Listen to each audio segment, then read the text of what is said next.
Do you ever feel like you just don't have the time to sit down and read the news every morning? Sometimes things get so hectic you can't even scroll through your feeds while you're trying to get ready. A new podcast from Boise State Public Radio has you covered. I'm George Prentice, and I want to invite you to check out The Connector every weekday morning. You can get up to speed on all of the Idaho news you need to start your day without ever interrupting your morning routine. All you have to do is hit play.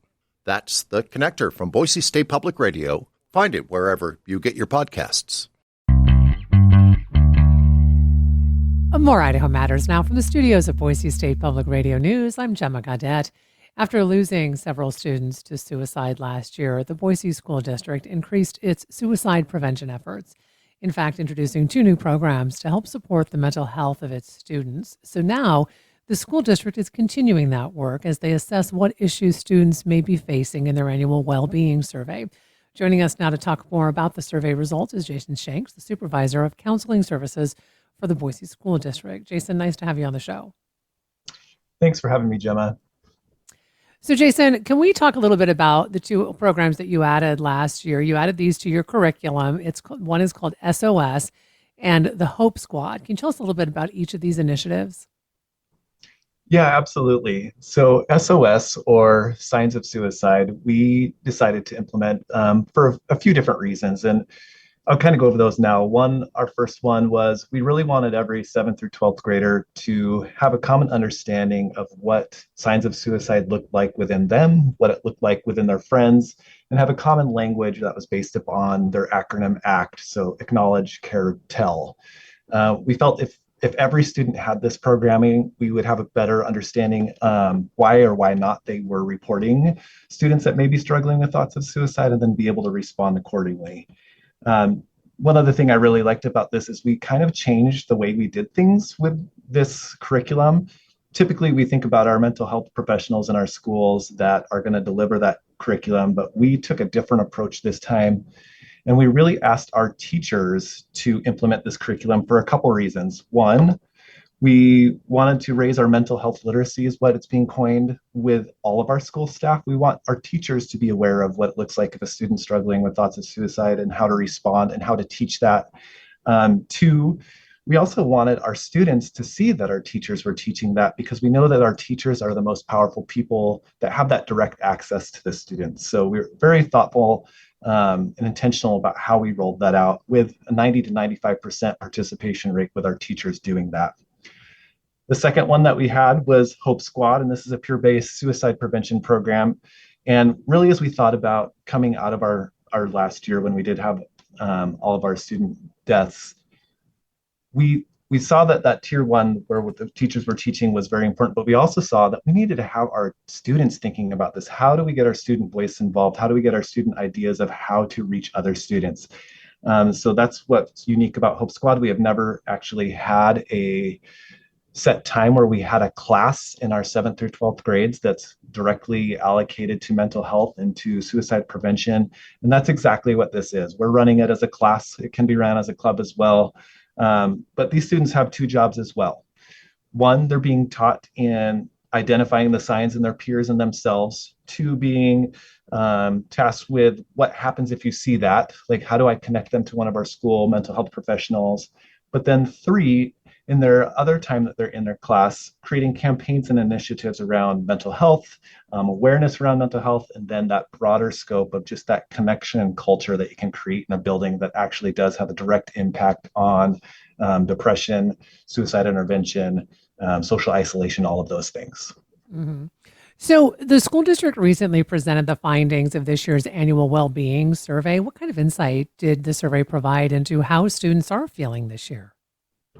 Yes, this was such a great presentation, and our data came back just looking so much better than it did 2 years ago when we had viable data. And this is really such a great thing for the city of Boise, Communities for Youth, Speedy Foundation, all these people that work together with us to really target these things. So the main things that we saw and that we targeted was depression went from above the national average to below the national average now, which is a huge celebration. Wow. We were having. That was one of our primary things we were focused on. We also saw that our students that were feeling isolated dropped significantly from 59% to 40% within our schools that we surveyed. That was the second thing that we targeted. And then the other thing, kind of a byproduct of both of these things, our students are identifying at a 70 to 80% rate that they can identify a trusted adult within their building and they know that they feel safe around those adults. So those were all the celebrations that we really took away from that. Mhm. You know, when we talk about things like depression, there's often a gap between boys and girls, with girls being more likely to suffer from depression at this age.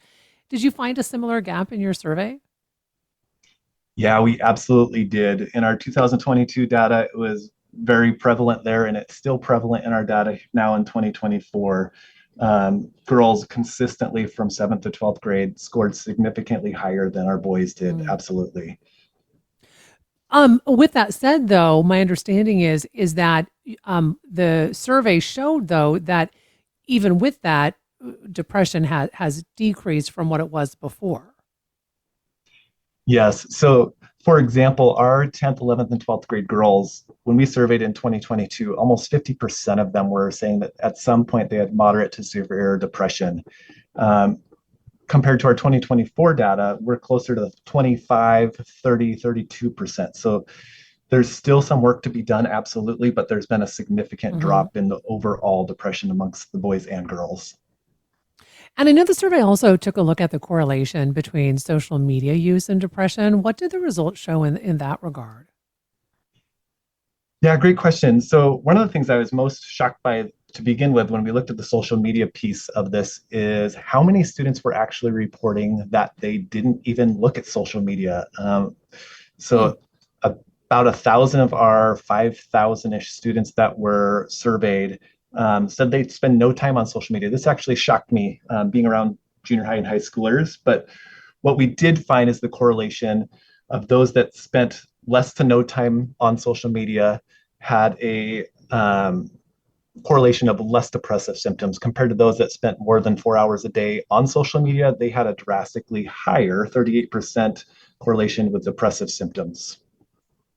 You know, I have to say though, I have a 16-year-old, and I probably spend more time on social media than he does. So I'm, so I'm kind of not surprised by that, but I think it depends on every child, because I have a 13-year-old who probably spends more time on it, or tries to spend more time on it. With that said, before I let you go, how does it feel to see these numbers going in the right direction?